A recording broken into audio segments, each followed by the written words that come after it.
League of Legends is in a strange place. On the one hand, the LCK is setting viewership records. On the other, the LCS is struggling. But North America has a new hope, a literal anime protagonist-turned-esports investor who's not afraid to call things as he sees them. Now the LCS and Toast are teaming up in a new way, but can this strange alliance bring back the golden days of a forgotten era?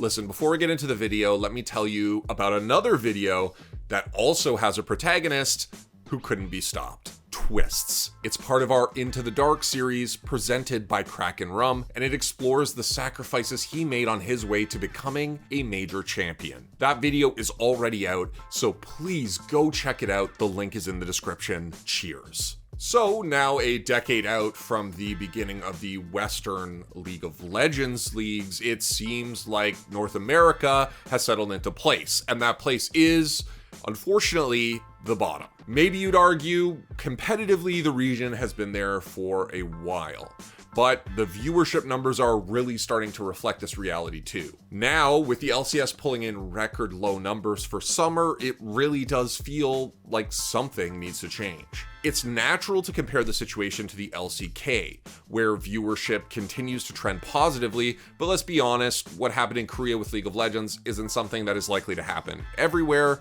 And on top of that, the constant battle between Gen G and T1 is just incredibly fun to watch. It's obvious why the viewership is doing well. So maybe our expectations for NA League in 2023 need to be adjusted.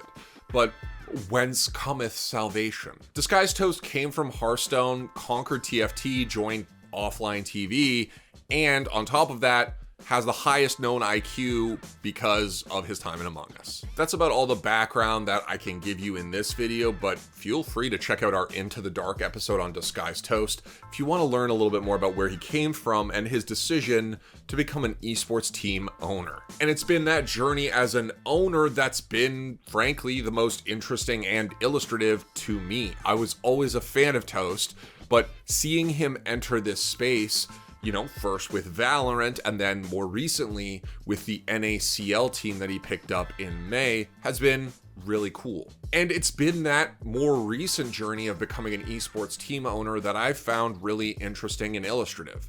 I've kind of always been a fan of Toast, but seeing him pick up first that Valorant roster and then more recently the NACL roster has been interesting and frankly refreshing. Maybe most refreshing of all is that he hasn't shied away from criticizing things along the way. This week, he was pretty blunt with DisguisedToast in an interview and said that the inability of the LCS to create interesting storylines and emotional investment was holding it back. Now, obviously, pre-2017, the LCS had lots of storylines and drama, but they mostly revolved around relegation and promotion. And at a certain point, investors wanted off of that wild ride. I get why they wanted it to end, but there was something undeniable about the drama of a potential loss back then, or the redemption of a player fighting their way back to the LCS. It still felt like there was more on the line back then, because whether you were a pro player, an owner, or just a fan,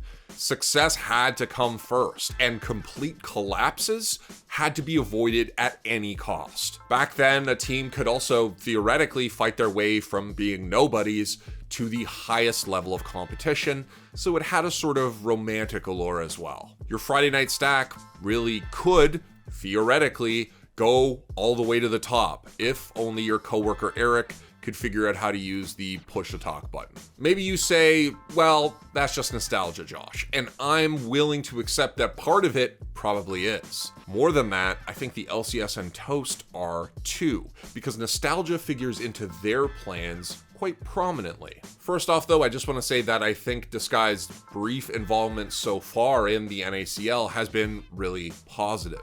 From a competitive standpoint, it's been a success. They actually won summer. More important than any of that though is giving fans a reason to care again, a reason to get excited and to come back to the league week after week. And it seems like that's what Toast wants to do. Now then, the recently announced NA Legends Invitational is an allusion to the golden age of North American LoL. Toast, as the NACL team owner and audience stand-in, will host the stream as legends of the game like Aphromoose, Skara, Sneaky, and Yasuo captain teams of mixed NA players. That's right, each of the 4 squads in this event will have an LCS player, an NACL player, and 3 streamers. On top of that, we're getting the Captain Flowers Azael team up, so you know it's going to be a crisp call. Again, in the press release, Toast points to wanting to bring old and new fans together, and I'm not really sure how that will play out. The question of what the LCS should be or should try to become is still unanswered. And while nothing is impossible, if you compare NA to the other major regions, they do seem pretty inevitable right now. Even if we don't have the precise answer though, I'm happy that someone like Toast is finally asking these questions. And I'm also very happy to see this cooperative stance from Riot, even as Toast criticizes elements of their league. Still, at the end of the day, we've got Disguised, an NACL team with players who would likely play in the LCS, but the team itself remains trapped in challengers. In that same Deserto interview, Toast said that he wants a path to the LCS to be open to him somehow, but that he's also excited to pump the stock on the Tier 2 scene. The LCS remains a closed ecosystem that has recently taken steps to cut costs. I haven't seen any indication that that'll change anytime soon. And Toast is drumming up interest in NA's Tier 2 scene, saying that he believes it can be profitable, but again, how we get to that point is unclear. I do plan to watch the NA Legends Invitational broadcast and hopefully bring a Season 3 enjoyer or 2 along for the ride, but I don't know where this is gonna go from here. We're living through an eventful time for these leagues. The Overwatch League is set to unveil structural changes to their league at Grand Finals later this year, while Valve came out and stated that they're not happy about the closing off of Counter-Strike's ecosystem and that they expect changes to be put into place for CS2. But unlike the Overwatch League, where a report from Jacob Wolf claimed that teams had approached the league itself asking for a reprieve, we haven't seen that level of organization, at least in public, in the LCS. The team owners were able to get the requirement for challengers teams dropped to help save costs,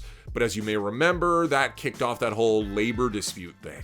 There were also reports at the time that some of these teams were aggressively seeking replacements, but none of that became necessary as the Players Association and the league were able to sort things out. Okay, so here's the bottom line. If I were a team owner, I'd want Disguised in the league. The question is how that can even happen, because right now the LCS is closed off. The teams that are there paid a bunch of money to be there, and at least for right now, for Disguised, they currently can't.